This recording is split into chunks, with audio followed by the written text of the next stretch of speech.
আসসালামু আলাইকুম। সবাই কেমন আছেন? আশা করি সবাই ভালো আছেন। আজ আপনাদের জন্য নিয়ে এসেছি গল্পের দ্বিতীয় পর্ব। আশা করি গল্পটি আপনাদের ভালো লাগবে। তাহলে চলুন শুরু করা যাক। সব শুনে নীতিকার বাবা হন্তদন্ত হয়ে আমাদের বাড়িতে এলো। লোকটার মুখের ভাব দেখে বুকের ভেতরটা কেঁপে উঠল। এই না নীতিকাকে মেরে বসে। মনে মনে যেটা ভাবলাম সেটাই হলো। নীতিকার বাবা এসে না বসে নীতিকা নীতিকা বলে ডাকতে লাগলো। বাবার ডাক শুনে নীতিকা ছুটে নিচে নেমে এলো। আঙ্কেল কিছু না বলে কিছু না শুনে নীতিকার গালে কষে দুটো থাপ্পড় মারলো। তখন সেখানে আমি, মা এবং বাবাও ছিল। নীতিকে গালে হাত দিয়ে চোখের পানি ছেড়ে দিল। আমি এসব দেখে কিছু বললাম না, বোবার মতো দাঁড়িয়ে রইলাম। কারণ বর্তমান আমার মা বাবা এখানে আছে, তাই চুপ করে রইলাম। যতই আমি তাকে স্ত্রী হিসেবে না মানি তাতে কি হয়েছে, কিন্তু আমাদের তো বিয়ে হয়েছে, সে অনুযায়ী সে আমার স্ত্রী।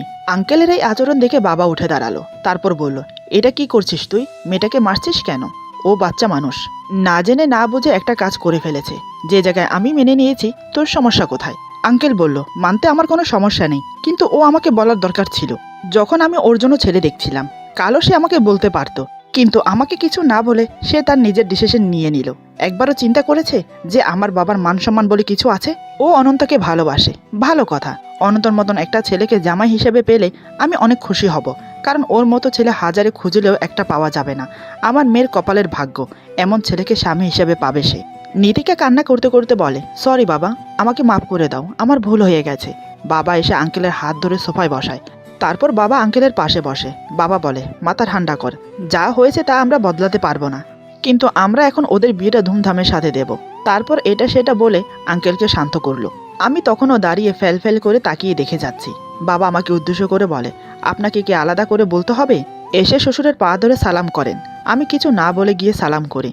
আঙ্কেল আমার মাথায় হাত বুলিয়ে বলে, বেঁচে থাকো বাবা, বেঁচে থাকো। আমার মেয়েটাকে এবার একটু মানুষ করতে পারো কিনা দেখো। এই বলে নীতিকার দিকে তাকালো। দেখে নীতিকা এখনো কাঁদছে, দুই গালে 5 আঙ্গুলের দাগ বসে গেছে। আঙ্কেলের মনটা ব্যথিত হয়ে উঠল মেয়ের জন্য, কারণ ওনার একমাত্র মেয়ে। গায়ে হাত তুলবে তো দূর, কোনো দিনও একটা ধমক দিয়ে কথা বলেনি। আঙ্কেলের চোখে জল চিকচিক করছে। আমার মা বুঝতে পারলো ব্যাপারটা। নীতিকাকে মা বলে, যাও মা, বাবার কাছে গিয়ে বসো। মায়ের কথা মতো নীতিকা ধীর পায়ে আঙ্কেলের পাশে গিয়ে বসলো। বসতেই আঙ্কেল 2 হাতে জড়িয়ে ধরলো মেয়েকে। নীতিকাও নিজেকে ধরে রাখতে পারলো না, আঙ্কেলকে শক্ত করে জড়িয়ে ধরে কান্না শুরু করে দিল। আর বলতে লাগলো, আমাকে ক্ষমা করে দাও বাবা, আমি বুঝতে পারিনি। আঙ্কেলের চোখের কোণ থেকে 2 ফোঁটা জল গড়িয়ে পড়লো। আঙ্কেল নীতিকার মাথায় হাত বুলিয়ে বলে, আর কান্না করিস না মা, আমি যে তোর কান্না সহ করতে পারি না। এভাবে কিছুক্ষণ অতিবাহিত হওয়ার পর দুজনেই শান্ত হলো। ততক্ষণে মা নাস্তা নিয়ে এসেছে।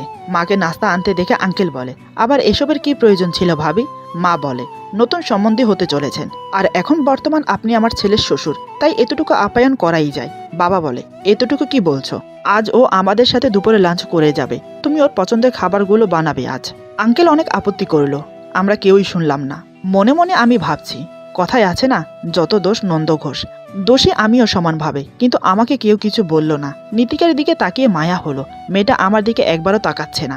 মনে মনে এসব ভাবছি, এমন সময় নীতিকা আমার দিকে তাকালো। আমি চোখের ইশারা করে বললাম রুমে যেতে। আমার কথা মতো নীতিকা রুমে চলে গেল। কিছুক্ষণ পর আমিও চলে গেলাম রুমে। গিয়ে দেখি খাটে বসে আছে মেঝের দিকে তাকিয়ে। আমি গিয়ে ওর পাশে বসলাম। চোখের কোণে এখনো হালকা জল লেগে আছে। আমি হাত দিয়ে চোখের পানি মুছে দিয়ে বললাম, খুব জোরে লেগেছে তাই না? নীতিকা বলে, আমি বললাম, সব ঠিক হয়ে যাবে। এই বলে নীতিকার হাত ধরলাম। নীতিকা আমার চোখে চোখ রেখে বলে, সব ঠিক হোক বা না হোক তাতে আমার কোনো ফারাক পড়বে না, আমার শুধু তোমাকে নিয়ে চিন্তা। আমি একটু অবাক হয়ে বললাম, আমাকে নিয়ে চিন্তা মানে? আমি কি কোথাও পালিয়ে যাচ্ছি? নীতিকা বলে, ঠিক তা না। আমি বললাম, তাহলে? নীতিকা বলে, তোমার শর্তগুলো মোতাবেক আমি যদি চলতে না পারি তাহলে কি তুমি আমাকে ছেড়ে দেবে? আমি বললাম, হঠাৎ একথা মাথায় আসছে কেন? নীতিকা বলে, কেন জানি না, তোমাকে পেয়েও হারানোর ভয় মনে জেগে উঠেছে। আমি ওর হাত শক্ত করে ধরে বললাম, ইচ্ছে করলে মানুষ সবকিছু করতে পারে, তুমিও চেষ্টা করো, দেখবে ঠিক পারবে। এই বলে উঠে রুম থেকে বেরিয়ে গেলাম, কারণ আমি জানি আমি ওর পাশে বসে থাকলেই এটা সেটা বলে আমাকে দুর্বল করার চেষ্টা করবে। ওকে সঠিক পথে চালনা করার জন্য আমাকে কঠোর হতে হবে। দুপুরবেলা লাঞ্চ করে বিকেলের দিকে নীতিকার বাবা চলে গেল। আমাদের বিয়ে হবে আবার, সেই তারিখও ঠিক করা হলো। কাজের অফিসে আমাদের বিয়ে হলেও এখন সমাজে আত্মীয় স্বজনের সামনে দেখানোর জন্য আবার বিয়ে হবে। কি কপাল মাইরি, মানুষ একবার বিয়ে করতে পারে না, আর আমার একজনের সাথে 2-2বার বিয়ে হবে, একেই বলে কপাল। যাই হোক, সেদিন সারাদিন কোনো রকম কাটিয়ে রাতে বারান্দায় বসে আছি। নীতিকা এসে আমার পাশে বসে, কিছু না বলে চুপচাপ বসে রইল। আমি বললাম, কিছু বলবে? নীতিকা বলে, আজ 2 দিন ধরে কলেজে যাওয়া হচ্ছে না। আমি বলছি, কাল থেকে ভার্সিটিতে যাব। যদি তুমি বলো। আমি বললাম বেশ, তো পড়াশোনার ইচ্ছা থাকলে কাল থেকে স্টার্ট করো। নীতিকা বলে তুমি যাবে না? আমি বললাম একটা ছেলে যখন সিঙ্গেল থাকে তখন সে তার মা বাবার উপর ডিপেন্ড করে চলে, আর যখন একটা ছেলে বিয়ে করে তখন সে ওই মেয়ের দায়িত্বের সাথে সাথে নিজের ফ্যামিলির দায়িত্ব মাথায় নেয়। আমি যদি তোমার সাথে ভার্সিটিতে যাই তাহলে তোমার ভরণ পোষণের দায়িত্ব কে নেবে? মানলাম আমি তোমাকে স্ত্রীর অধিকার দেইনি, তা বলে এমনটা তো নয় যে তোমার ভরণ পোষণের দায়িত্ব আমি নেব না। তাই আমি সিদ্ধান্ত নিয়েছি অফিসে জয়েন করব। তুমি বরং ভার্সিটিতে যাও, পড়াশোনা কন্টিনিউ করো। নীতিকা আমার কথাগুলো শুনে অবাক হয়ে তাকিয়ে আছে। সে মনে মনে ভাবছে কাল আমাকে বিয়েই করতে চাচ্ছে না, আর আজ বিয়ে করে আমার সম্পূর্ণ দায়িত্ব নিতে চাচ্ছে। একেই বলে প্রকৃতি স্বামী। আমি নীতিকাকে অমনভাবে তাকিয়ে থাকতে দেখে বললাম, কি ব্যাপার, অমন করে কি দেখছো? নীতিকা বলে, কিছু না, চলো খাবে। আসলে ও এসেছিল আমাকে খাবার খেতে ডাকতে। ডাকতে এসে ভার্সিটির কথা মনে পড়তেই আমাকে জানালো। তারপর দুজন নিচে চলে গেলাম খেতে। সবাই বসে একসাথে খেয়ে রুমে চলে এলাম। আমি বিছানায় শুয়ে নীতিকাকে বললাম, কাল থেকে নামাজ স্টার্ট করবে, নামাজ পড়তে পারো তো? নীতিকা বলে, পারি। আমি বললাম, তাহলে ভোর রাতে উঠো ফজরের নামাজ পড়তে। নীতিকা বলে, ঠিক আছে। আমি বললাম, বুক শেলফে অনেক হাদিসের বই আছে, সেগুলো পড়া স্টার্ট করো, তাহলে তুমি ইসলামের সম্বন্ধে অনেক কিছু জানতে বা শিখতে পারবে। আমি আরও কয়েকটা বই নিয়ে আসবো। নীতিকা বলে, ঠিক আছে, আমি কাল থেকে পড়া শুরু করব। এই বলে আমার পাশে শুয়ে পড়লো। কালকের মতো আজকেও মাঝখানে বালিশ দেওয়া। আমি মনে মনে ভাবছি কাল তো মাঝখানের বালিশ সরিয়ে আমার গায়ের উপর এসে পড়েছে, না জানি আজ এই মেয়ে কী করবে।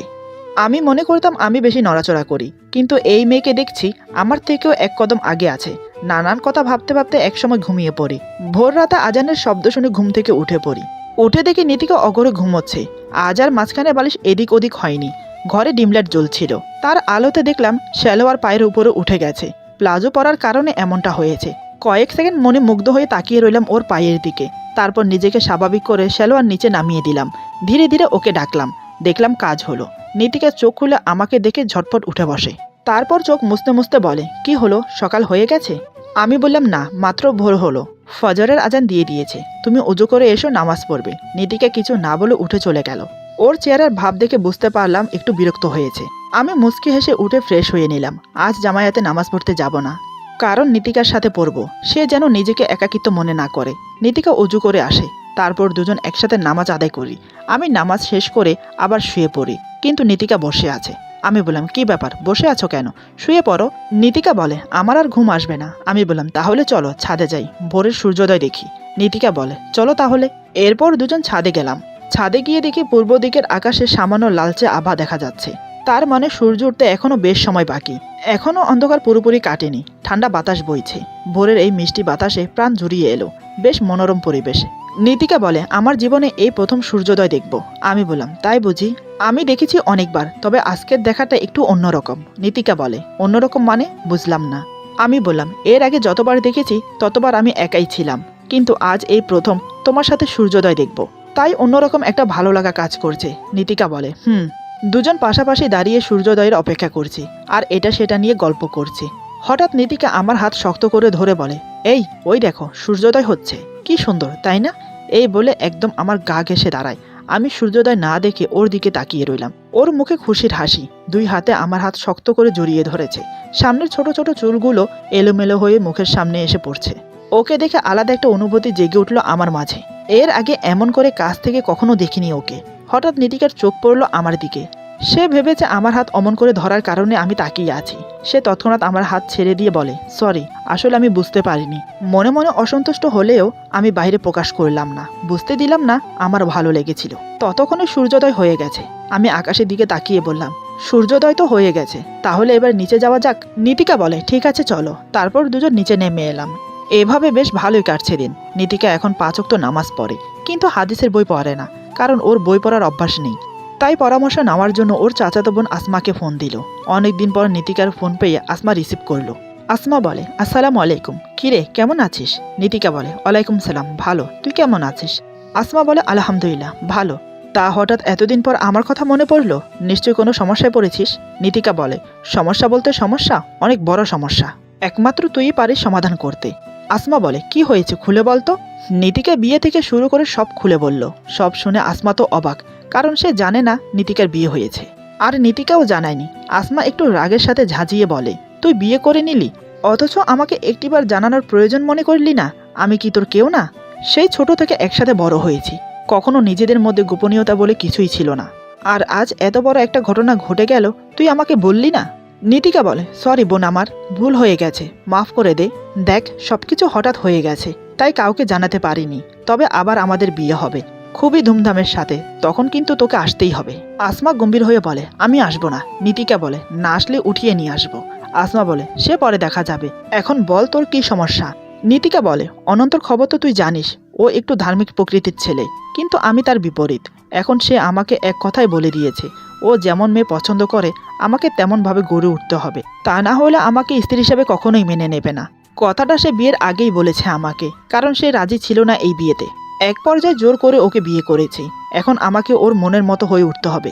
আসমা বলে, বুঝলাম, ওর কেমন মেয়ে পছন্দ বলতো। নীতিকা বলে, এই যেমন ধর ধার্মিক প্রকৃতির মেয়ে, যার মাঝে সম্পূর্ণ গুণ থাকবে। আমি তোকে খুলে বলছি, বোরখা পরবে, নেকাব পরবে, 5 ওয়াক্ত নামাজ পড়বে, কোরআন পড়বে, হাদিসের বই পড়ে দুনিয়ার সম্পর্কে জানবে, খুব লাজুক প্রকৃতির হবে, যে কথায় কথা লজ্জা পায়। এবার বুঝতে পেরেছিস কেমন মেয়ে ওর পছন্দ? আসমা বলে, বুঝতে পারলাম, এ তো খুব সহজ ব্যাপার, নিজেকে এমনভাবে তৈরি করে নে। নীতিকা বলে, আমার এসব ভালো লাগে না, এই ঘন্টার পর ঘন্টা হাদিসের বই পড়া। তুই তো জানিস আমি বই পড়তে একদম ভালোবাসি না, কিন্তু হাদিস না পড়লে আমি হাদিসের সম্পর্কে কিছুই জানতে পারবো না। আসমা বলে, তুই অনন্তকে ভালোবাসিস? নীতিকা বলে, আবার জিগায়, ভালোবাসি বলেই তো জোর করে বিয়ে করে নিলাম। আসমা বলে, তুই যদি ওকে ভালোবেসে থাকিস, আশা করি তুই পারবি। দেখ, স্বামীর ভালোবাসা জয় করার জন্য মানুষ কত কিছু করে, তুই তো শুধু বই পড়বি, তাও পারবি না ওর জন্য। দেখ, ইসলামের পথে চললে তোরই তো নিজের লাভ, তাহলে বাধা কোথায়? চিন্তা করিস না, তুই পারবি। নীতিকা মনে আশ্বাস নিয়ে বলে, আমি পারবো, নিশ্চয়ই পারবো। এরপর আরও কিছুক্ষণ কথা বলে ফোন রেখে দেয়। আমি তখন অফিসে নিজের চেম্বারে বসে ফাইল দেখছি। এমন সময় নীতিকা ফোন করলো। হঠাৎ অসময়ে ফোন এসেছে দেখে একটু অবাক হলাম, আবার চিন্তাও হচ্ছিল বাড়িতে কোনো সমস্যা হলো না তো। আমি ফোনটা রিসিভ করে বললাম, আসসালামু আলাইকুম। নীতিকা বলে, ওয়ালাইকুম সালাম, কেমন আছো? আমি বললাম, আলহামদুলিল্লাহ, তুমি কেমন আছো? নীতিকা বলে, আলহামদুলিল্লাহ, তুমি কি দুপুরে আসবে? এই প্রথম নীতিকা ভালো আছির বদলে আলহামদুলিল্লাহ বলল, শুনে খুব খুশি হলাম। আমি বললাম, আসবো, তোমার কিছু লাগবে? নীতিকা বলে, না, তুমি সাবধানে এসো। এই বলে ফোন কেটে দিল। আমি মনে মনে ভাবছি, আজ হঠাৎ কি হলো, কখনো তো আমাকে দুপুরের আগে ফোন করে না। এসব কথা ভাবতে ভাবতে দুপুর হয়ে গেল। আমি বাসার দিকে রওনা দিলাম। কিছুক্ষণের মধ্যে বাসায় পৌঁছে গেলাম। রুমে প্রবেশ করে দেখি নীতিকা নামাজ পড়ছে। ও নামাজ পড়তে পড়তে আমি ততক্ষণে ফ্রেশ হয়ে নিলাম। নীতিকা নামাজ শেষ করে উঠে এসে আমি কিছু বুঝে ওঠার আগে হঠাৎ করে আমার পায়ে ধরে সালাম করে। সালাম করে উঠে আমাকে জড়িয়ে ধরে খুব শক্ত করে। ক্ষণিকের জন্য আমি স্তব্ধ হয়ে যাই, কিছুই বুঝতে পারছি না কি হচ্ছে। আমি কিছু না বলে দাঁড়িয়ে রইলাম শক্ত হয়ে। নীতিকা আমাকে শক্ত করে জড়িয়ে ধরে চোখ বন্ধ করে আমার বুকে মাথা রাখে, যেন পরম শান্তি পাচ্ছে আমার বুকে মাথা রেখে। চোখের কোণে জল জমাট বেঁধেছে, আমার চোখ এড়ালো না, খুব মায়া হলো। কিছুক্ষণের জন্য ভুলে গেলাম আমার শর্তের কথা। আমি ওকে জড়িয়ে ধরে মাথায় চুমো খেয়ে বললাম, কি হয়েছে তোমার, কাঁদছো কেন তুমি? কেউ কিছু বলেছে? নীতিকা বলে, না। আমি বললাম, তাহলে কাঁদছো কেন, বলো আমাকে। নীতিকা আমাকে আরো শক্ত করে জড়িয়ে ধরে বলে, খুব মিস করছিলাম তোমাকে, খুব মনে পড়ছিল, খুব ইচ্ছে করছিল তোমার সঙ্গ পেতে, আমি তোমাকে ভালোবাসি। আমি ওর কথার কোনো প্রত্যুত্তর করলাম না। কিছুক্ষণ পর আমি ওকে ছাড়িয়ে দিয়ে বললাম, আমার খুব খিদে পেয়েছে, খেতে দেবে? নীতিকা চোখের পানি মুছে নিজেকে স্বাভাবিক করে বলে, আমি তো ভুলেই গিয়েছিলাম, চলো। তারপর দুজন নিচে নেমে এলাম। তারপর সবাই একসাথে বসে দুপুরে লাঞ্চ কমপ্লিট করলাম। সবে মাত্র হাত ধুতে যাব বেসিনে, তখনই আমার ছোট বোন আনিকা হুড়মুড়িয়ে প্রবেশ করে বাড়ির ভেতর। প্রবেশ করেই আমাকে জাপটে ধরে। আমি ওর মাথায় আলতো করে চুমু খেয়ে বললাম, এতদিন পর বুঝি ভাইয়ের কথা মনে পড়েছে?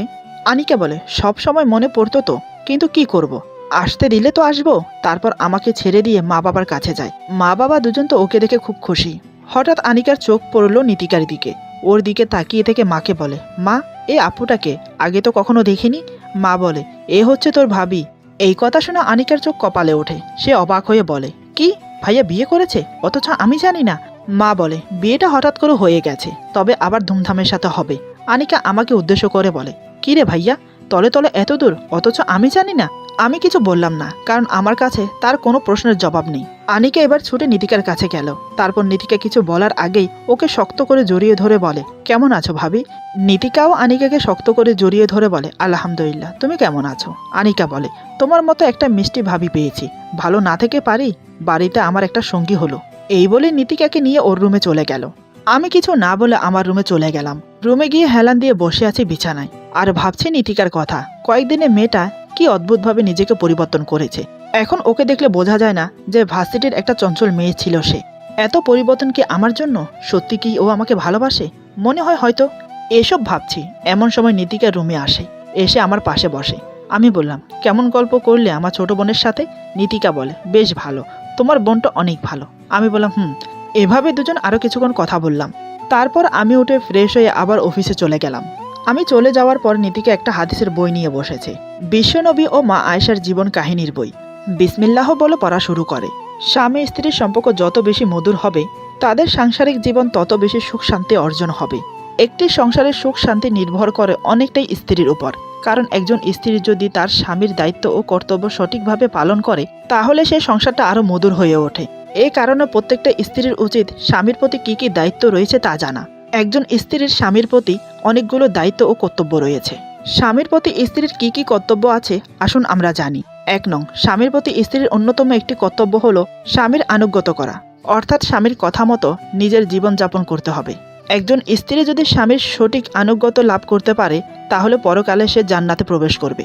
এ সম্পর্কে মুহাম্মদ সাল্লাল্লাহু আলাইহি সাল্লাম বলেন, কোনো নারী যদি 5 ওয়াক্ত নামাজ আদায় করে, রমজানের রোজা রাখে, নিজের সতীত্ব রক্ষা করে এবং স্বামীর আনুগত্য করে, তাহলে তাকে কিয়ামতের দিন বলা হবে, যে দরজা দিয়ে ইচ্ছে সেই দরজা দিয়ে জান্নাতে প্রবেশ করো। মুসনাদে আহমেদ, হাদিস 1661। অর্থাৎ এই হাদিস থেকে আমরা এই শিক্ষা লাভ করলাম যে অবশ্যই আপনাকে 5 ওয়াক্ত নামাজ ও রোজা রাখার পাশাপাশি স্বামীর আনুগত্য অর্জন করতে হবে, তাহলে আপনি কিয়ামতের দিন জান্নাতে প্রবেশ করতে পারবেন। 2 নং, স্বামীর প্রতি স্ত্রীর দায়িত্ব ও কর্তব্যগুলোর মধ্যে অন্যতম হলো স্বামীর আমানত রক্ষা করা। স্বামী যদি কোনো কারণে বাহিরে যায়, তাহলে তার অর্থ সম্পদ সঠিকভাবে পরিচর্যা করা, অর্থাৎ তার অর্থ সম্পদের দায়িত্ব সম্পূর্ণভাবে আপনাকে পালন করতে হবে।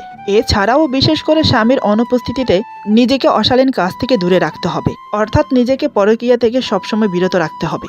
3 নং, একজন স্ত্রীর দায়িত্ব সবসময় স্বামীর বাধ্যগতভাবে চলা, অর্থাৎ ইসলামিক শরিয়া কাজে আপনাকে সবসময় স্বামীর বাধ্যগতভাবে চলতে হবে। তবে আপনাকে যদি স্বামী ইসলামিক শরীয়তের বাহিরে কোনো কাজ করতে আদেশ করে, অবশ্যই আপনাকে সেই সকল কাজ থেকে বিরত থাকতে হবে। অর্থাৎ আপনার স্বামী যদি নামাজ, রোজা, হজ, জাকাত, ফিতনা এগুলোর কাজের প্রতি আদেশ করলে অবশ্যই তা মেনে চলতে হবে। আবার সে যদি আপনাকে এগুলোর কাজ থেকে বিরত থাকতে বলে, তাহলে আপনাকে কোমল ভাষায় তাকে বোঝাতে হবে। স্বামীর প্রতি স্ত্রীর 10টি কর্তব্যের মধ্যে অন্যতম হলো এটি।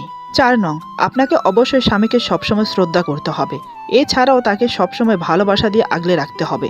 5 নং, স্বামীর সাথে অবশ্যই আপনাকে সুন্দর ও ভালো ব্যবহার করতে হবে। স্বামী যদি কোনো কাজে ভুল করে, তাহলে অবশ্যই তাকে সুন্দর করে বোঝানোর চেষ্টা করবেন। এইটুকু পরে বইটা বন্ধ করে বুকের সাথে চেপে ধরে ভাবছে, আমার কথা, তোমার কথা খুব মনে পড়ছে। জানি না তুমি আমাকে ভালোবাসো কিনা, তবে আমি তোমার মনের মতো হওয়ার চেষ্টা করব। হাদিসের বইটা না পড়লে জানতেই পারতাম না স্বামীর প্রতি স্ত্রীরও কর্তব্য আছে। আমি অক্ষরে অক্ষরে পালন করব। শুধু একটি ইচ্ছা আল্লাহর কাছে, তিনি যেন সবসময় তৌফিক দান করে তোমার পাশে থাকার, তোমাকে ভালোবাসার। এসব কথা ভাবতে ভাবতে কখন যে সন্ধ্যা হয়ে গেল নীতিকা বুঝতেই পারেনি।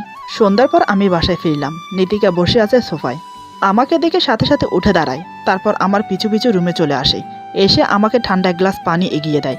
আমি পানিটা খেয়ে ফ্রেশ হয়ে নিলাম। তারপর ল্যাপটপ নিয়ে বসে অফিসের কিছু কাজ শেষ করলাম। রাত 9টার দিকে রাতের ডিনার শেষ করলাম। আজ একটু টায়ার্ড লাগছে, তাই আর দেরি করলাম না, শুয়ে পড়লাম।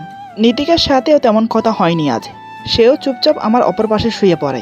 মাঝরাতে মনে হয় বৃষ্টি শুরু হয়েছে, বাইরে ঝড় বাতাস বইছে, পরিবেশটা পুরো ঠান্ডা হয়ে গেছে, কিন্তু আমার ঠান্ডা লাগছে না, শরীরে গরম অনুভব করছি, তাই আমার ঘুমটা ভেঙে গেল।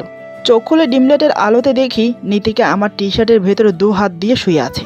ওর মাথা আমার বুকে, আর আমার পায়ের উপর ওর পা, আর আমি ওকে শক্ত করে জড়িয়ে ধরে আছি।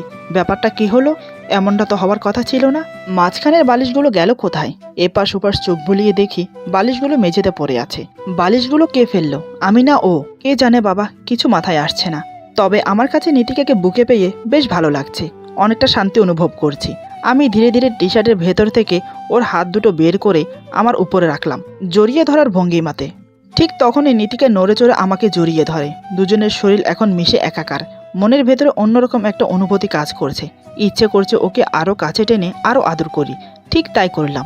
ওকে আমার বুকের সাথে চেপে ধরে আদর করতে থাকি। কপালে চুম্বো খেলাম, কিন্তু কোনো প্রতিক্রিয়া পেলাম না। তার মানে সে গভীর ঘুমে মগ্ন। তাই আমি থামলাম না, ওর চোখের পাতায় চুমু এঁকে দিলাম। ধীরে ধীরে ওর ঠোঁটের কাছে আসলাম, আলতো করে ঠোঁটে কিস করলাম। ঠোঁটে কিস করার সাথে সাথে নীতিকা কেঁপে উঠল। মনে মনে ভাবছি, এই রে বুঝি জেগে উঠল। সরে যাওয়ার আর সময় পেলাম না। হঠাৎ নীতিকা চোখ খুলে আমাকে ওই অবস্থায় দেখে যা করলো, সেটা হয়তো আশা ছিল না। আর এমনটা হবে সেটাও বুঝতে পারেনি। ওর ওই কাণ্ড দেখে আমি ভেবাচাকা খেয়ে যাই, রাগে আমার মাথায় রক্ত উঠে যায়। এরপর যা হলো, আজকের গল্প এখানে সমাপ্ত। গল্পের বাকি অংশ পেয়ে যাবেন আগামী পর্বে। আশা করি গল্পটি আপনাদের ভালো লাগবে। যদি ভালো লাগে তাহলে লাইক, কমেন্ট এবং সাবস্ক্রাইব করে আমাদের পাশে থাকুন। পাশে থাকা বেল আইকন প্রেস করে দেবেন, তাহলে আমাদের নিত্য নতুন ভিডিও আপনাদের কাছে পৌঁছে যাবে। সবাই ভালো থাকবেন, সুস্থ থাকবেন। আল্লাহ হাফেজ।